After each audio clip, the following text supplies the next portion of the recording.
Welcome to the worst of the best podcast. You wanted the best.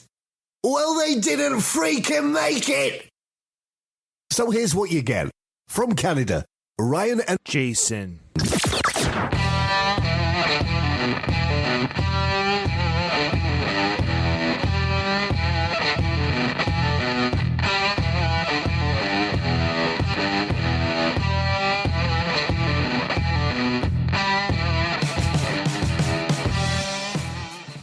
Good day and welcome to another episode of the Worst of the Best podcast. I am your host, Ryan, and with me again, returning as always, usually, almost always.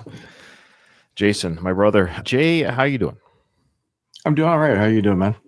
I'm doing all right. I just want to thank our listeners. I mean, we don't do that very often. We see you. We acknowledge you. You know, we're not Joe Rogan numbers, but we have a very dedicated listenership. The numbers per episode are very much almost the same, you know, depending on the topic, which just tells me the same people are showing up every time. So we want to thank you guys who take a listen to the show and enjoy the topics or what have you. But we kind of don't get very many or any emails.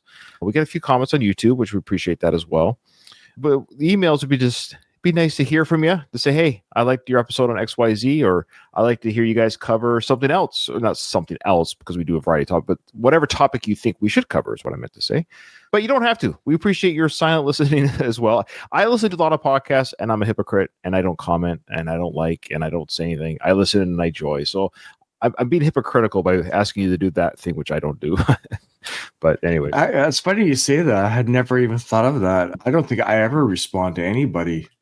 I never say anything. I never upvote, downvote with a thumb, upvote with a thumb. I watch a variety of shows on YouTube as well. I guess maybe forget everything I said and continue just listening. Can I just ask a question? Yeah, why do we not see the thumbs down?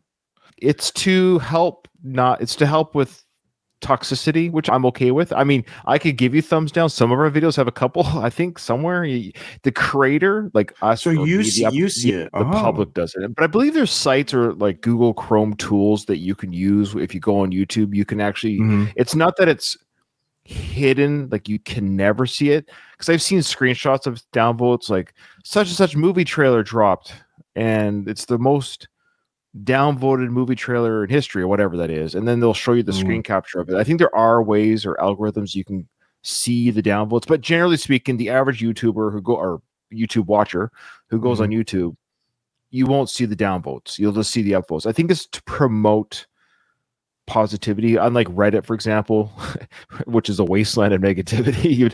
You just post hi. Or, let's say you're a Star Wars fan. I like Star Wars. And all of a sudden you'll get downvoted for it's amazing, the toxicity in Reddit. It's a wasteland. You got to be. Do people do that just on purpose, just to be silly? You're actually not. I hate the fact this person likes Luke Skywalker as their favorite Star Wars character. Is it? They're just being like trolls. But Reddit, for whatever reason, has done this where it's just a wasteland of negativity. I've learned, for example, if you post something. Like if I post the original content, I can't get the person who posted it, the OP, I believe it's the original poster or whatever. They can only be downvoted to 0, meaning I can see the stats that 35% have upvoted it or like 7 out of 10 downvoted it, but you only see 0. But the comments underneath, you can see negative 1,000. So it's weird how the original post can't go lower than 0, but a comment can go whatever the negative number is. Yeah. Little stuff for you there, folks. So I think what happened with Jay was with YouTube. Welcome to our show, folks. With YouTube is that they're allowing creators to put their stuff out there and people can't crap all over it necessarily. And the other thing that YouTube is really good at as a creator is you can hide users. Now, what that means is a user doesn't even know they're hidden unless they sign on to a different account, see their comment. So if you as a creator, like, oh, but that guy's really just attacking me. Like, Ryan and Jason, you guys suck. You suck. Okay, I get it. You're great. You have your opinion. You can hide the user, and they think their post is or their comment is public or visible, but it's not. So they're basically old man yelling at cloud. Yeah, and you, the creator, don't see it either. So you're like, this guy's negative or this person's negative. Cool. As soon as you hide their comment, you don't, as a creator, won't see them again. You can remove a comment, but then the Yeah. person sees that you removed it, like their comment's no longer there. Or you can hide user from channel, which is a soft block, meaning that person can see your content. You can't block on YouTube. This is the most you can do. The person can see your content, they can comment, they can downvote it, whatever they want, but nobody else sees their comments. The only person who sees them yelling at you is them who wrote it. They have no audience. So it's basically, like I said, it's old man yelling at cloud. Yeah. I can go on forever about this kind of stuff. All the different, I'm pretty not savvy, but I kind of know what the abilities of each, because I use a lot of these platforms for our podcast. So yeah. Sure. Clearly, I'm not the one that's doing any of this because I have no idea what you're talking about, but it's good information. I was always curious because there used to be able to see the thumb down before. Yeah. Like I said, you can. I forget how you can do it, but there's a workaround. I mean, you have to be really curious to want to see someone's downvotes, but I think you can still. Yeah. I think the ratio, though, often is if the comments are way higher than the thumbs up, that's usually the indication that people aren't too keen on what the video is. Yeah. I think that's the newer ratio. Yeah. Comments and comments versus thumbs up. Okay. Sorry. No, this is good. This is all great, great show banter. This probably won't be a very long episode, so I hope people don't mind. We did a little bit of talking about social media stuff because Jade, last episode that we did, we talked about predictions made in the past. Remember, like the cars wouldn't be around, things like the phone. Right. And people made these bold claims that these things would be either would exist or wouldn't be a thing or just a passing fad. And they were really off the mark. But today is the opposite of that. So guys, strap in. Today we're covering predictions from history that actually did come true. And this is more fascinating because it's very easy to say, sure, we're going to have flying cars in the year 2000. Well, we didn't. We're kind of like, I guess we weren't ready. Like it's nice to think of big things happening in the future. Like we're going to teleport people in the future. I think I just saw something this week that a quantum computer. Yeah. Did you see that article? That it proves that it's possible. Okay. Yeah. Or something like along those lines. Yes. They are working on it. They're working on teleportation. And it's also proving that there are parallel. Oh, that's what it is. No, yeah, it's proving that there are parallel universes. That's actually a thing. Yeah, I heard about that. We probably listened to the same show. Yeah, that's fascinating. I don't know what the calculation was that was given to this quantum computer. Apparently, it's not very big. It's in like a highly cooled area of minus 300 degrees Celsius, something like that. But apparently, it ran a calculation that would take 1 trillion years, but it solved it in a few minutes because it tapped into multiple universes to solve the equation to other computers in other universes. That's the proof, is that in our singular universe, the equation can't be solved. They had to tap into other quantum computers and other existences. I don't know. So, and you know what? It kind of ties in because if I made the prediction 10 years ago that we could have a quantum computer that proves parallel or alternate universes or multiverses, I should say, that's a pretty bold prediction. And it came true. See, now we're talking about mind-blowing predictions indeed from history that indeed came true, that we have anecdotal proof that, yes, this thing exists today, Jay, and people talked about it and or proclaimed that this would be a thing in the future. So here we go. This is fascinating. Long before modern medicine made transplants a reality, the father of modern chemistry, Robert Boyle, predicted their possibility. In the mid-17th century, Boyle theorized that diseases could be cured by transplanting organs from one person to another. It wasn't until 1954, nearly 300 years later, that the first successful organ transplant took place. Boyle also made predictions about painkillers and psychiatric drugs, proving his visionary grasp of medical science. 300 years. I want to preface with all these predictions. It's one thing just to say, we're going to be able to drink a potion, Jason, one day where we become invisible.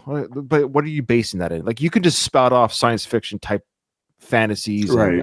And, what I like about these predictions, they're based in some sort of field of study or reality that they're saying, hey, I understand how we could do this, but poor Robert Boyle in 1650, he's like, man, if we could just take that healthy heart from a just dead person who just died from being hit in the head by a horse, and my neighbor has a bad heart, if we could just take that heart and put that, it could work. But they didn't have the tools, but he had the right idea. Yeah. It makes sense. Conceptually, I can see why that would make sense. Yeah, here's the other problem with me. If I ran the world, I wouldn't even be thinking like that. I've always said, if it was my brain and innovation prowess, we'd still be eating raw meat in caves, collecting berries. I might look human like we do today. We might evolve, but I don't know, because we'd be still collecting berries and eating meat in caves without even I don't even think I would have thought of fire. To think that fire would be of use, like I need to make a fire. But I suppose as soon as you're exposed to something that has perpetual heat and light, it would probably trigger an idea that if we can somehow harness this, that'd be a good thing to have a heat source. To always have to be confined to just being cold, even though I feel heat over here when there's a forest fire or something like that. I gotta hand it to humans, the fact that they created artificial fire. They created matches, a portable fire kit, and that they've been around forever. Matches like that to me is just like the idea, like, hey, we could strike this little stick and create our own little fire. I'm really grateful for smart people, because if it was up to me, I'm just a benefactor. Is that the right word? I just benefit from smart people. I don't add anything to this planet. All right, Jay, you got the next one. So before the convenience of plastic payments existed, novelist Edward Bellamy envisioned a world where cash was replaced by credit cards. In his utopian novel, Looking Backward, the title of the book is Looking Backward, 2000 to 1887. Bellamy described a futuristic society where people use credit cards to access their share of the nation's wealth. His term and concept were remarkably close to the modern credit system that took off in the 1950s. So for context, we should say he wrote that in 1888, called 2000 to 1817, Looking Backward. It was a utopian novel. So I love that the year 2000 was always such a great, for people in 1888, there's going to come a time when this, where it's the year 2000. Even when we were kids in the 80s, Jay, the year 2000 was like this futuristic turn of events for the world. Nothing happened. Not even Y2K. That was a massive failure. Yeah. All right. Yeah, it's fascinating. Credit cards. So the guy came up with credit cards. He's like, I got to think of something futuristic where, how will people share the nation's wealth? Oh, credit cards. Oh. Do you remember the first ATM? Do you remember the first ATM machine? Do you remember using it when we were kids? The first time we could draw cash out of an ATM using our plastic debit card? I remember on Shelbourne Street, the rail bank on Shelbourne Street. Okay. Yeah. That's the first. I remember I was 12 years old, because we both had paper routes. I think you had one too, and we had bank accounts. This is how old Jason and I are for our listeners. So we had bank accounts where we used to stand in line with the checking slip, and you'd sign it. They'd check your signature. They'd actually go. And they would get that little book that they would they put in the machine and print across. And they go check your signature, little recipe card. You had to write that slip of paper, and you had to describe what it is that you're going to do when you get to the teller. Yeah, deposit, withdraw. I remember getting my debit card as a kid. It's like, I can't believe this. I put that card in, cash comes out. Yeah, amazing. So kind of like credit cards, but yeah, it was a newfangled technology. All right. Now, this one is fascinating, Jason. So in 1968, there's a book called, you might have heard of it, 2001: A Space Odyssey, written by Arthur C. Clarke, of course, which became the film a year later, directed by Stanley Kubrick, who directed the moon landing. Clarke described a device called the News Pad, which allowed users to scan the latest reports from Earth by expanding articles on a handheld screen. He even detailed a feature resembling modern app icons. His vision was decades ahead of its time, yet remarkably accurate. Newspad, pretty darn close. Yeah, but we grew up with the Jetsons, and I'm not sure what year did the Jetsons cartoon begin? There's a lot of stuff in the Jetsons that really are being utilized today. It's like the Zoom calls and things like that. Yeah, 1962 to 63 it ran for 3 seasons. That's it? There's only 3 seasons. Yeah, a lot of people think it was in reruns forever. Yeah. So I didn't realize. Okay, 60. You said 62? Yeah. There's a lot of stuff going on in that show that we, use today. The robot that Robot made was. Oh yeah, Rosie. Rosie, yeah. Now, I'm just double checking the date. The movie came out in 1968, 2001: Space Odyssey. But before people yell at us in the comments, I just want to make sure when the book came out. When did the Space Odyssey come out? What year? 68. 2000. Oh, wow. Yeah, I didn't realize it was that old. Yeah. The sequel, 2010, The Year We Communicate, we saw that as a family in the theater. Okay, so that's why I'm confused. Yeah, that's right. Yeah. Okay, so the very, very first one. Yeah, we weren't born yet, but we saw the sequel. And I remember as a kid seeing that in the theater as a kid, being kind of like fascinated by a lot of the visionary stuff, but totally lost in the story. So I was like almost scared. Yeah. Like there was an ominous feeling that you felt unsettled. Okay, so my apologies. Here we go. I apologize to our listeners who are yelling at us, who are probably big fans of the movie. So the movie did indeed come out in 1968, and it was produced and directed by Stanley Kubrick, like I said, who also did the moon landing. The screenplay was written by Kubrick and Arthur C. Clarke, who was a science fiction writer. Mm-hmm. The plot itself was inspired by several short stories optioned from Clarke. 1951, The Sentinel, An Encounter in the Dawn, 1953. So the film, I believe it's not so much the book, my apologies. It was within that film in 68. And I saw a YouTube video showing the space pads. So the news pads, so they're used in the film. So I believe it's not the book, my apologies. It was the film. Arthur C. Clarke helped write, but the film itself showed these news pads. Right. Yeah. Okay. All right. Whew. My apologies. Okay. For some reason, I always thought it was based on a book, but it's sort of. Some of the elements of other short stories were brought into the film, but he was part of the screenplay. Yes, he was with Kubrick. Yeah. Okay. All right. You've got the next one. Yeah. Okay. So Nostradamus made many vague predictions, but one stood out for its chilling accuracy. The Great Fire of London in 1666. A century before the event, he wrote, "The blood of the just will be lacking in London, burnt up in the fire of 66. The ancient lady will topple from her high place. Many of the same sect will be killed. The massive fire devastated the city and coincided with the death of Henrietta Maria, the Queen Mother, in the same year. Coincidence or prophecy?" Yeah, Nostradamus, he's a weird one. I don't really know a lot about him. I know him more by name and, of course, fame. And there's been films and books written about him. It's still pretty spot on. The fact that he just said this 100 years before, and he actually nailed the year, that's weird.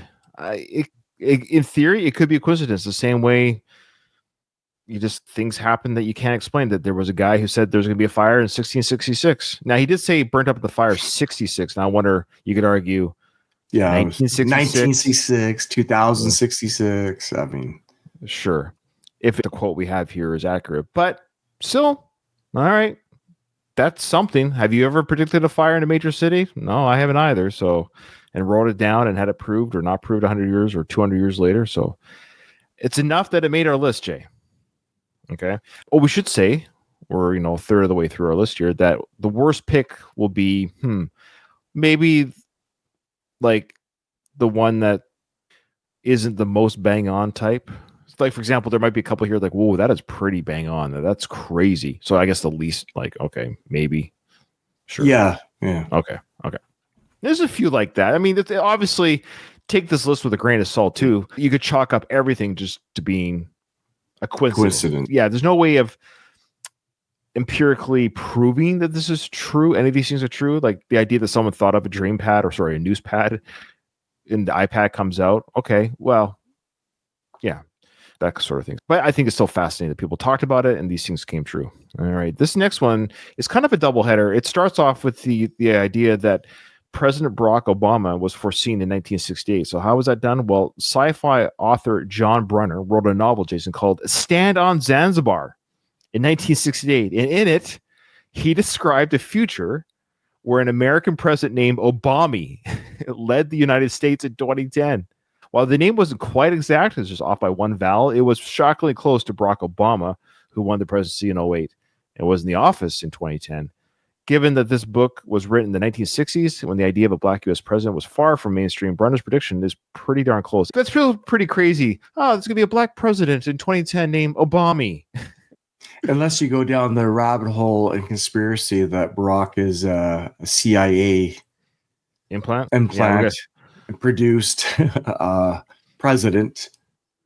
Yeah, we have done conspiracy episodes, which we love, but we just don't want to overwhelm our listeners, Jason, with conspiracy overlap. But yeah, all these have a weird conspiracy. I kind of joked about the moon landing, but what we do know, I believe, is Kubrick filmed the practice landings. Look, we did a whole episode on the moon landing, I believe. We did a whole episode. It's funny. I'm not even sure who or what. Just this week, somebody had mentioned that the reason why they had done the filming of the moon landing is that they didn't want people to actually see what they saw when they landed on the moon. Yeah, because when they landed on the moon, that there was like aliens and they were being harassed, and they actually saw stuff that they wanted to kept hidden. I don't know. I saw Nixon on the phone with them, so I don't know what you're talking about. Yeah, it's crazy how their satellite telephone has no delay, but today, not only did they lose the technology, but they're able to land on the moon, but they've also lost the technology of satellite delay telephone calls. Like you see the CNN reporter in, I don't know, some far off country. And then they're 20-second delay. There are some fun videos. There is one where it shows the dune buggy driving around on the moon. And you can tell it's a model. You can tell it's a remote control. It's a remote control car. They got like a lawn chair, an upside down umbrella. Have you seen the lunar? Have you seen the lunar module? What it looks like a kid's craft for a science project. Anyway. All right. We don't know. We're just having fun. Don't add us. I've always said we're predicting the future.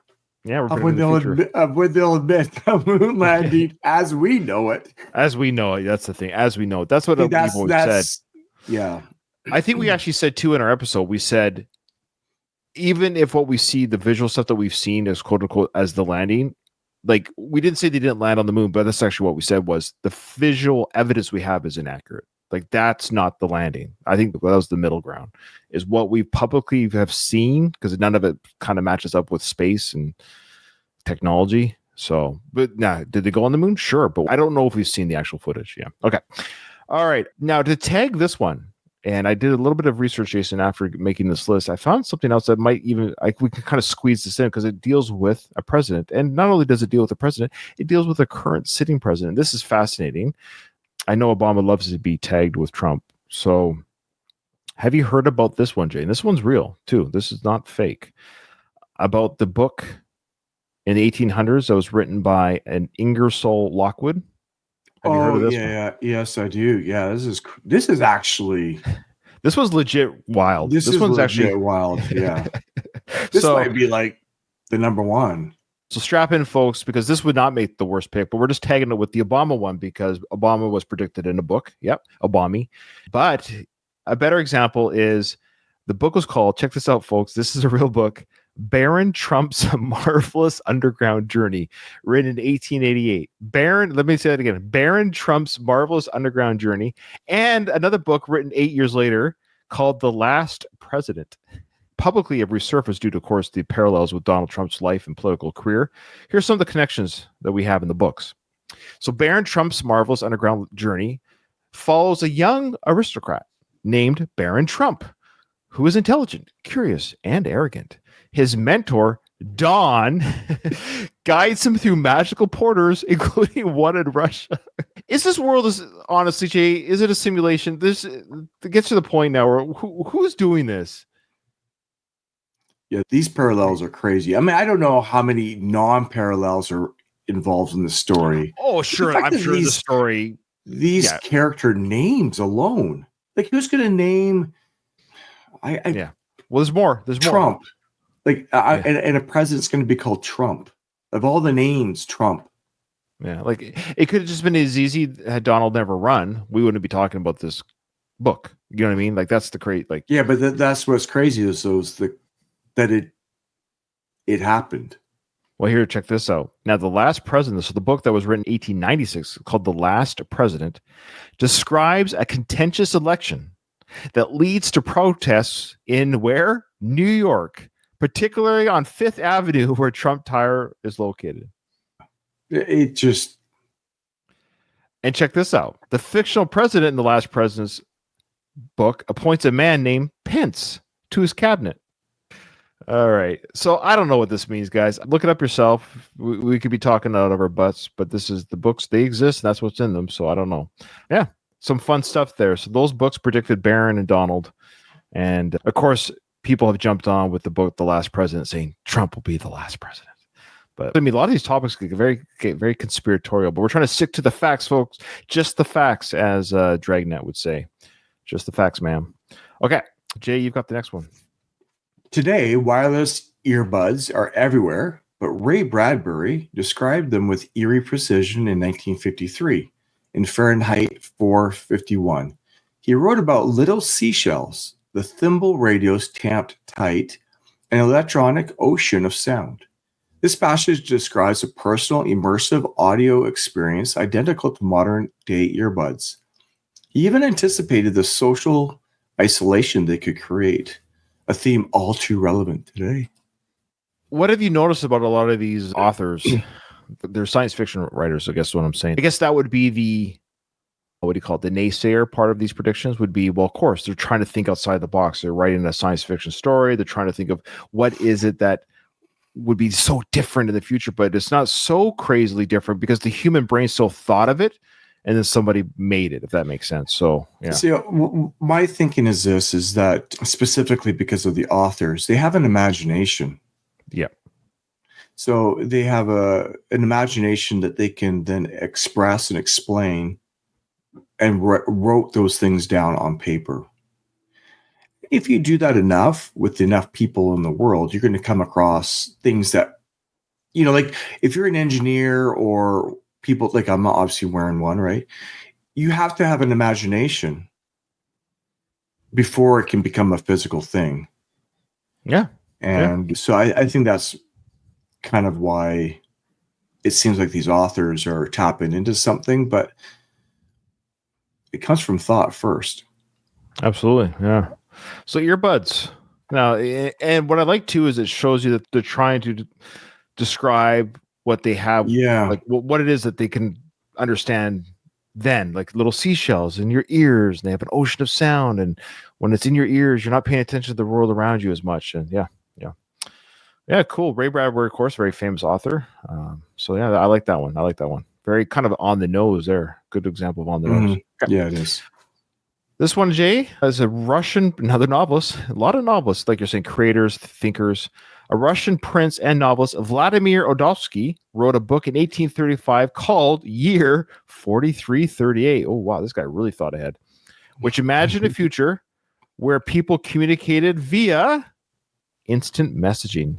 He described a system where individuals could update others on their lives and thoughts in real time, essentially inventing the concepts of blogging and tweeting long before telegraphs, phones, or the internet even existed.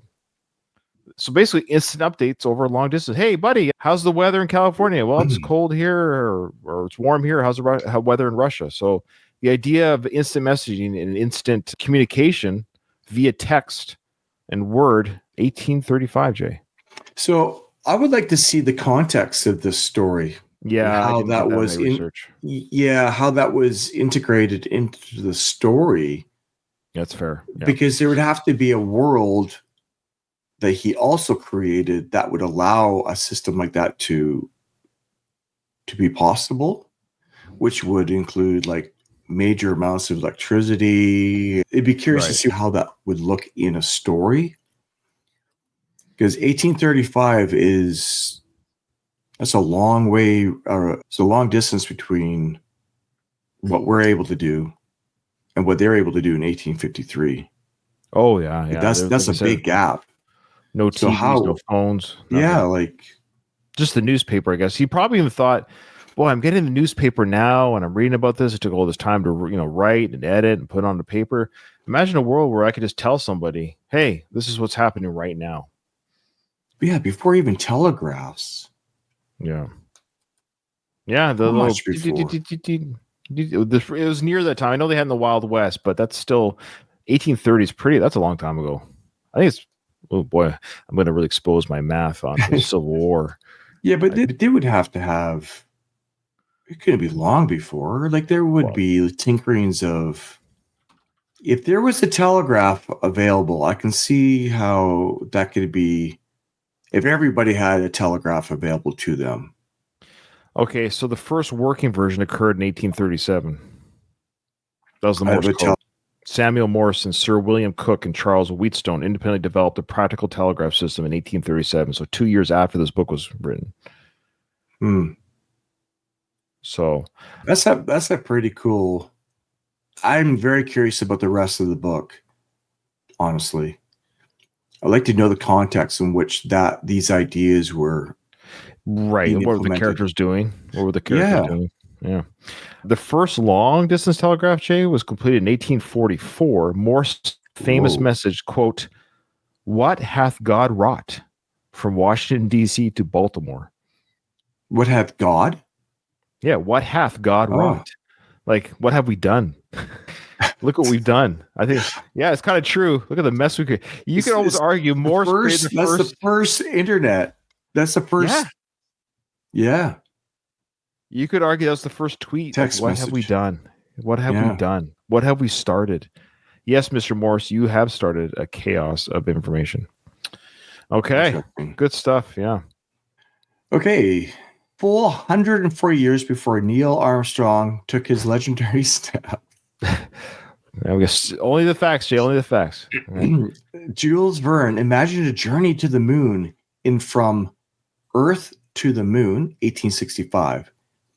His novel described a Florida-based rocket launch, a crew traveling in a projectile, and even the concept of weightlessness in space. His vision was so accurate that Apollo 11's mission almost felt like an execution of Verne's blueprint. Jeez. What book did Stanley Kubrick read? Yeah. Well, I was going to say, this is just a joke, folks. They're like, we got to describe what it's like to be in space. Quick, somebody find a book on it. No. Yeah, fascinating. The idea that Jules Verne, of course, people heard that name, From Earth to the Moon. I love that. And it's interesting you picked Florida because, of course, that's where a lot of the flights take out of is Florida and California. Is that where NASA's Florida? Yeah. So interesting that even he picked Florida, right, as the rocket launch area in 1865. Yeah. Cool. Well, Jay, this next name, incredible. This is almost one we have to do a whole episode on, like of this individual's inventions or something. Nikola Tesla, the genius inventor, saw the future, Jay, of wireless communication long before anyone else. Obviously, I would say obviously, but that doesn't surprise me. In an interview with the New York Times in 1909, Tesla declared, quote, "It will soon be possible to transmit wireless messages all over the world so simply that any individual can carry and operate his own apparatus." In this single statement, he predicted both cell phones and Wi-Fi decades before they became a reality. This guy, man, he had a vision, and didn't he get like cheated or something? Is that the whole idea? Down because he wanted to make wireless free or energy free or something. So there's a conspiracy behind that one too. Oh, there's tons with him. And the government took all his papers after he died. They ransacked his house. And they took all his inventions or his writings. And he said there was free energy available. And I believe Westinghouse was the person that he was working with. And he says, if you can measure it, you can sell it. And so Tesla was not a businessman. But other people who were involved with his inventions and stuff were. And they could see a way in which they can market and sell energy versus just allowing people to have access to it. Mm-hmm. That's just one of the... Yeah, fascinating. Yeah, we could maybe try thinking of doing an episode on him one day. We'll see how we can make that work. All right, Jay, you got the last one, a very famous person. Okay, Mark Twain's connection to Halley's Comet is legendary. He was born in 1835, the same year the comet passed Earth. In 1909, he made an eerie statement. I came in with Halley's Comet in 1835. It is coming again next year, and I expect to go with it. Sure enough, on April 21, 1910, one day after Halley's Comet appeared, Twain passed away, just as he had foretold. Oh, wow. So weird. Now, you could argue with that one that maybe he willed his body to die because it was his very own prediction. You could argue something weird like that, but still odd that you would. Such an odd thing to say. Like, I guess he would have been 75. So he's like, I came in with Halley's Comet. It's coming back when I'm 75. I suspect I will pass away when it passes over Earth. And he did indeed. That is weird. Yeah, that is because he might have just done the math with like, hey, I'll be 75. That's a good run. And indeed, he did. That's a fairly good run even for back then, 1910. So, 75 years in 1910 to live that long.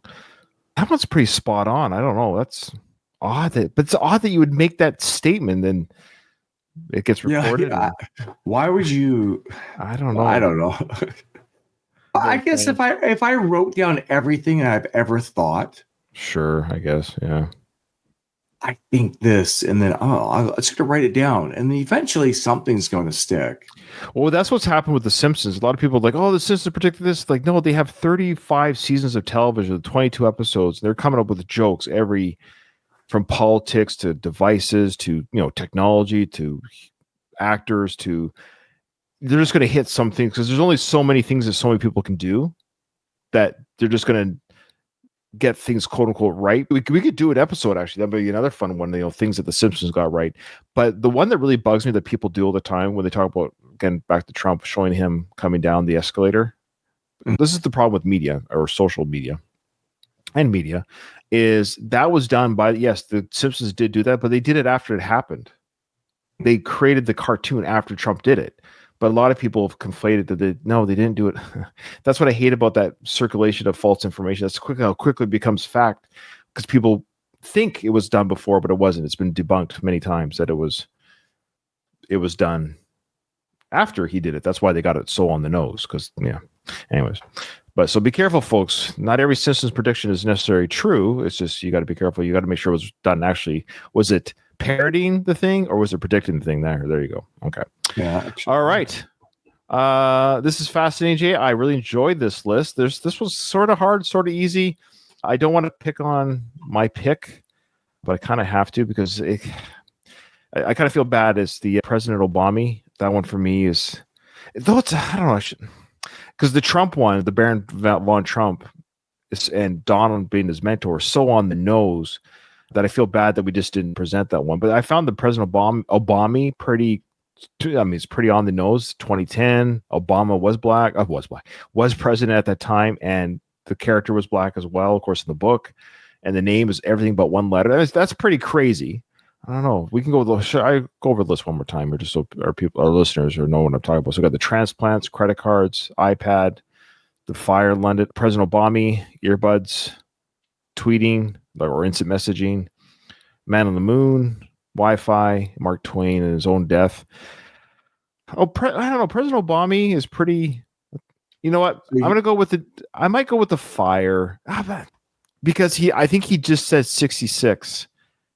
Now, was it actually 100 years later? So if he's making the prediction in 1666, so if he says there's a fire of 66, was he talking about that year or was he talking about 100 years later? He didn't say. At least the quote I have. I'm going to go with the Nostradamus fire just because there's too many holes you could poke into that. Okay. Yeah. But there was a big fire. Yeah. Yeah, I'm going to go with the credit cards. Oh, why is that? Because financial interactions and throughout history, it's pretty well documented that people had good records. There are a lot of historical evidence of people keeping track of financial transactions. I buy, wheat off of so-and-so, and in exchange, they give me a chicken or something along those lines. Yeah. Or somebody owes me I did this and they owe me this. Like there's, like in clay tablets and stuff, or, there are records of people in trade or in commerce for hundreds, if not thousands of years, where transactions have been recorded. Okay. And so the idea that, like, oh, this card will represent $1,000. Right. And then you can subtract or add to that card, to me, isn't that far-fetched of an idea. Just based on... you're going with the least. Yeah, like that's the least. So things are lining up where this thing could become a thing. Yeah, it doesn't seem like that big of a stretch to suggest that something would represent $1,000 or $10,000, and you can subtract and add to that card on, as you that's great. It. Yeah. There you go. Awesome. I like it. No, I like it. Okay. Well, that was fun. A lot of different segues and tangents. I mean, when you're talking about predicting the future, some conspiratorial. We say conspiracy. I hate the term conspiracy theory. I hate that term because conspiracy. Well, that's why they invented it. That's why they invented this. It was invented. It was the government. It was invented. That's not a conspiracy. The CIA to discredit people who question the Kennedy assassination. Sure, that's right. Because if you question it, then you're crazy. How dare you not believe our narrative? How dare you believe in not? Yeah, you're looked at as a Looney Tune because you want to look outside the box. You want to question information. How dare you question information? Yeah, the official narrative. How dare you question it? What we're telling you is the truth, and that's always my advice to everyone, with our show included, with the things we brought up. Go investigate on your own. Absolutely, that's the thing. Is Jason and I are not the narrative. We are not official anything. If you hear information, you don't have to get angry. You don't have to get upset. Go look it up, find out, investigate, research, and come back with us too. If we got a book wrong or a year wrong, absolutely. I'm not afraid of being wrong, but this is just an entertainment episode or podcast anyways. But the point is, it's interesting when for entertainment purposes only. Yeah, that's right. Yeah. Nothing here is verifiably true or not. All right, Jay, that's it. Remember, in front of every silver lining, there's a cloud. And today for Jason, it was the credit card prediction. And for me, it was, I like your credit card one, but just I was actually surprised here. I'm like, I don't know. This was a good list. I think this was actually a good list. It was pretty strong. It was pretty strong. You know what? This happens. You changed my mind. There you go. I agree with you with your arguments. Because even with Nostradamus saying in the year 66, maybe we have to assume, you could argue, well, of course he's talking about the next 66. He's not talking about the one he's living in. So, okay. Yeah, you know what? I like it. I think out of all of these, that was the one that, like, okay, we could sort of see that coming. It's still pretty cool that he talked about it, but it was the one that was coming down the road fairly certain that was coming. So, okay, I agree with you. Yeah, for both of us, it's credit cards. There you go, Jay.